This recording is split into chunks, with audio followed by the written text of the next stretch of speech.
Bonjour, je me présente, mon nom est Jessifée. Je vous parle de mon bureau. Je prends un instant aujourd'hui pour m'adresser à vous. Je suis coach en programmation neurolinguistique, thérapeute familiale et j'ai quand même une très grande, large clientèle qui touche un peu les 3 ans jusqu'à 80 ans, je dirais. Donc aujourd'hui, si je m'adresse à vous, c'est que je voulais savoir, est-ce que vous savez réellement c'est quoi le potentiel que vous avez et votre pouvoir que vous avez? Je sais que des fois, on se rend pas compte, mais on a tendance souvent, selon notre vécu, à donner sans compter notre pouvoir. Quand on donne notre pouvoir, qu'est-ce que ça veut dire?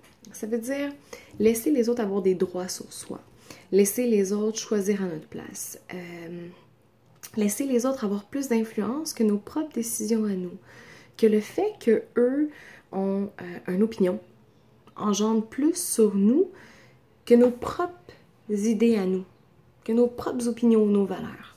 Je vais vous donner un exemple.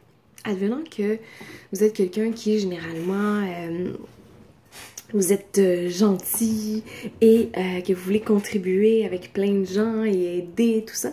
Et là, à un moment donné, ça vient que les gens en prennent trop. Trop sur vous. Là, vous ne savez pas quoi faire. Mais ça vous irrite intérieurement. Vous devenez fatigué, fâché, mais vous ne l'exprimez pas. Pourquoi? Parce que souvent, vous avez une peur de déplaire, une peur d'être rejeté, une peur d'être abandonné ou de ne pas être aimé, tout simplement. On ne peut pas plaire à tout le monde, ça c'est certain. Par contre, il y a des façons aussi de s'outiller pour que lorsqu'on est rejeté ou qu'on n'est pas valorisé au sens que nous, on le voudrait, mais que ça ne nous touche pas en fait. Il y a des façons de faire, il y a des outils aussi. Généralement, c'est souvent relié à une blessure dans l'enfance ou vous aviez pris l'initiative et généralement, l'initiative s'est avérée que c'était pas la bonne initiative à faire. Puis on a comme rejeté vos idées. Puis on a rejeté votre aide que vous avez fournie. Alors du coup, vous apprenez dans la vie à répondre aux besoins des autres. Mais tels qu'ils l'ont demandé. Même si ça va à l'encontre de vos propres besoins à vous. Parce qu'en fait, vous ne voulez pas être rejeté, vous voulez être aimé. C'est normal. Il y a des façons de faire. J'ai des gens qui viennent me voir aussi en consultation parce qu'ils ont déjà vécu des abus de tout genre. Que ce soit des négligences, que ce soit victimes d'agressions sexuelles plus jeunes, d'inceste, des gens qui ont été battus, des gens qui ont vécu des grosses enfances quand même. Qui un jour dans leur vie se disent « Attends, moi aujourd'hui, à l'âge que j'ai, ça me tente plus de tomber sur un monsieur qui abuse de moi ou qui prend plus de sous que qu'est-ce que j'aurais envie de lui donner ou que j'arrive pas à lui dire non parce qu'en fait, si je lui dis non, mais qu'est-ce qui va arriver? Qu'est-ce qu'il va faire? Tu sais? Est-ce qu'il va m'abandonner? » La question, c'est à ce moment-là, est-ce que c'est lui qui vous abandonne ou c'est vous qui vous abandonnez? Est-ce que c'est vous à ce moment-là, qui, pour pas déplaire, vous en prenez trop sur vous. Puis vous acceptez de, c'est correct, je vais prendre ce qui reste. Mais en faisant ça, est-ce que vous respectez réellement ce que vous voulez?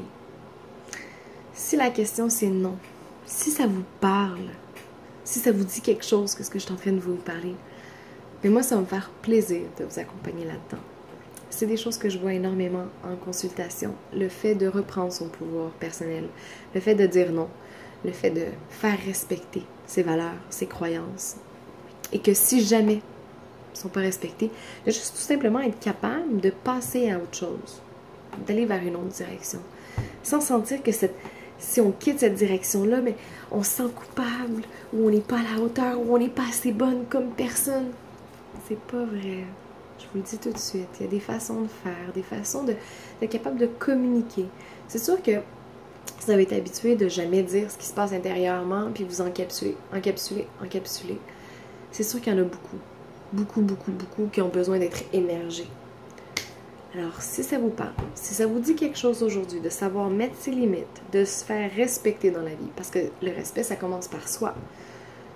Si vous ne dites pas aux autres c'est quoi vos limites, que vous voulez ou vous ne voulez pas, ils ne peuvent pas le savoir. C'est pour ça qu'il faut apprendre à communiquer et à exprimer qu'est-ce que vous voulez réellement. Alors, sur ce, je me présente, mon nom est Jessifée, je suis coach de vie et ça va me faire plaisir de vous accompagner où vous êtes rendu dans votre vie pour s'assurer que vous réalisez à quel point votre trésor est magnifique à l'intérieur de vous et que vous avez vraiment tous les outils, que vous êtes unique et illimité. Je sais qu'illimité, c'est dur à accepter ou à entendre, mais je vous promets que vous êtes illimité. Tout est possible. Il suffit juste d'y croire à la base. Alors sur ce, vous pouvez me rejoindre par Facebook ou sur mon courriel ou encore aller visiter mon site web jessifecoaching.com. Mais c'est sûr que je préfère parler de vive voix parce que je suis très humaine comme contact et gênez-vous pas de m'appeler ou de m'interpeller. Et si vous avez des assurances, eh bien mes services sont remboursés aussi par les assurances. Donc gênez-vous pas, osez aller chercher de l'aide. C'est une société qui risque d'être en santé. Sur ce, bonne journée.